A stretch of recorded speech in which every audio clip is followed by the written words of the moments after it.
लोग लड़कियों को गाली देते हैं और ये मानते हैं कि इंस्टाग्राम पे ये रणपा मचाने का रियल रीज़न लड़कियां हैं, बट मेरा ये नहीं मानना है। मेरा मानना ये है कि इंस्टाग्राम पे ये जो लड़की खाना चल रहा है उसका रियल रीज़न लड़के हैं। एक लड़की अपना जिस्म दिखा दिखाकर इंस्टाग्राम पे 40 लाख रुपए कमाती है और कोई लड़की 10 से 15 लाख रुपए कमाती है। इंडिया में ये कल्चर आजकल बहुत कॉमन हो गया है। हर एक बड़ी क्रिएटर जो है वो आजकल अपना ओनली फैंस या सब्सक्रिप्शन जो भी बोल लो उसको वो खोल के बैठी है, जिसके जरिए वो बहुत सारे पैसे कमा रही है। बट ये लोग पैसे तो कमा लेते हैं लेकिन इज्जत नहीं कमा पाते, क्योंकि इनके लिए लोग सिर्फ गालियों का शब्द इस्तेमाल करते हैं और नीचे कमेंट्स में आ लिख कर चले जाते हैं। बट मेरा रीज़न ये है कि इन लड़कियों का ऐसा कंटेंट बनाने का रीज़न क्या है।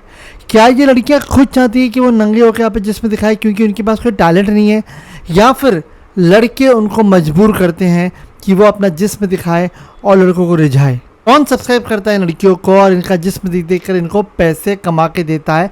ऑब्वियसली लड़के। जब लड़कियों को ये बात समझ में आ जाती है कि भाई हमारे पास कोई टैलेंट वैलेंट तो है नहीं, हम लोग जिस्म दिखा सकते हैं, दूसरी लड़कियां जो है वो इतने सारे फॉलोअर्स पा रही है, पैसे मिल रहे हैं, वो उसको सक्सेस मिल रही है, उनको इतनी पॉपुलैरिटी मिल रही है, तो दूसरी लड़कियां भी उसी सेम राह पे चली जाती हैं। लेकिन सोचने वाली बात यह है कि इसका जो एक्चुअल रीज़न होता है वो लड़के होते हैं। भाई तुम लोग पैसे खर्चते हो, इनका कॉन्फिडेंस बढ़ता है कि भाई अगर ऐसे मार्केट में लोग हैं जो हमको नंगा देकर पैसे हमें देते हैं तो इसमें बुराई क्या है, मेरा जिस्म मैं दिखाऊंगी, ये सोच लेकर वो आगे बढ़ती हैं। किसी भी ऐसे लड़की के अकाउंट में जाइए जिसने पूरे कपड़े पहने हैं या जो स्पोर्ट्स में है या जो बाइक चलाती है, और कंपेयर करिए कोई ऐसी लड़की जो अपना जिस्म दिखाती है।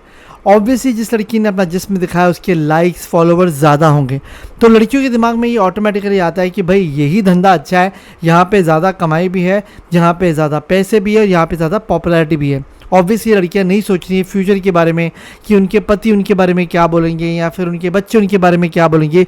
उनको फ़िलहाल ये सक्सेस से ही मतलब है। और एक और रीज़न है कि ये लड़कियां एक दूसरे को बहुत अच्छे सपोर्ट करती हैं।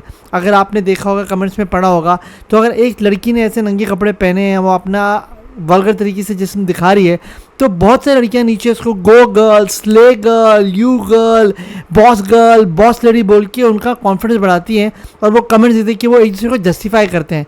पता उनको भी है कि वो अपना जिस्म बेच रही है और वो बैठ के क्या काम कर रही है, बट दूसरी लड़कियां जो उनको कॉन्फिडेंस दे रही है या फिर उनको ऐसा बोल रही है कि भाई तुम बहुत अच्छा काम कर रहे हो, वही कमेंट्स वो पढ़ के और ज़्यादा पल्लू अपना सरकाते रहती हैं। अब ऐसे ट्रेंड्स जो आजकल नए शुरू हुए हैं उनको क्रिटिसाइज तो बहुत सारे लोग करते हैं, लेकिन उनको देखकर लाइक करके हम ऑल्गोरिथम को ऑलरेडी एक मैसेज भेज देते हैं कि भाई हमें ऐसा कंटेंट पसंद है, और वो ऑब्वियसली बात है ऐसे कंटेंट को ही आगे बूस्ट करते हैं और सारी की सारी लड़कियां सेम कंटेंट बैठ के बनाती हैं, फॉलो करती हैं, बिकॉज भाई पैसा और सक्सेस किसको नहीं चाहिए। तो नेक्स्ट टाइम जब भी आप कोई ऐसे कंटेंट पे क्लिक करें तो या तो आप क्लिक करके उसको देख के मज़े ले लें और क्रिटिसाइज़ ना करें और उनको नीचे के गालियाँ मत दें, क्योंकि देख तो आप भी रहे हो।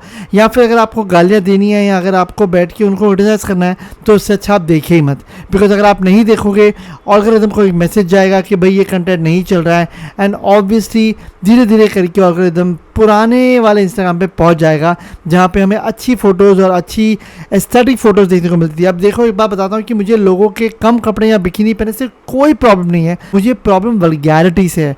मैंने बहुत सारे लड़कियों के अकाउंट देखे हैं जो अच्छी बिकिनी पहनती हैं लेकिन अपने जिस्म नहीं बेचती हैं और वल्गर तरीके से अपने को प्रेजेंट नहीं करती हैं, तो वो लड़कियाँ तो इस वीडियो को हेट नहीं करेंगी। हेट सिर्फ वही करेंगी उनको पता है कि वो क्या कर रही हैं, वो अपना जिस्म बेच रही हैं। So remember that, next time you click, make sure you click on the right video, जैसे कि इस वीडियो पे। बाकी सबकी ज़िंदगी है भाई, जियो लेकिन अभिमान से, मेरा तो यही मानना है। देखो आप लोग जो भी कर रही हो, मुझे नहीं पता आप लोग क्यों कर रहे हो, मजबूरी में कर रहे हो, शौक से कर रहे हो, बट बोलने का मतलब ये है कि भैया ये आगे जाके तुम्हारे बच्चों को बहुत घटिया इस जगह पे ले आएगा। आई एम श्योर आपके पास बहुत सारे एग्जाम्पल है जहाँ पे कि औरतें बहुत सारे अजीब काम करती है जो उनके बच्चों को फेस करना पड़ता है और वो डिप्रेशन में जाते हैं और फिर फाइनली उनको जाके किसी